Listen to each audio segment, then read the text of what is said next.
মনে করো জায়গা আমার এই পাড়া চাষ হইব, এই পাড়া পাওয়ার পরে যা পুনর্বাসন দিয়েছে সরকার, সরকারের বুড়ি শুধুময় সারা কোন ডাঙ্গা যায় আমার বাড়ি খেয়েছে শুনছে নাই একটা আবার সবাই নাই একটা কিছু নাই একটা খাইবে সেটা মানে গৃহস্থ নাই।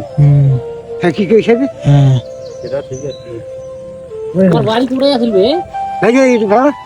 এটাই বাড়িয়েছিল। হ্যাঁ ও এই যে গাছ দেখাচ্ছে না, হ্যাঁ হ্যাঁ থেকে যে মসজিদ আছে, হ্যাঁ। মসজিদ ওই পাশে এটা কোথাও বাড়ি আছে, এখন উঠি নিয়ে কোথায় গেছিস এখন? ওটা ঝুলে গেল।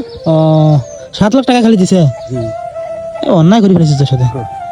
কাকা বলে 100 থেকে বলে 10 লাখ টাকা দিছে। এটা কি আবার আন্দোলন করা যায় না? হ্যাঁ আবার আন্দোলন করে টাকা কি বাড়ানো নেওয়া যায় না? আন্দোলন হ্যাঁ কত আন্দোলন করি তো ও আর হইবে, এখন নতুন সরকার যে আছে আন্দোলন শুরু করে দাও।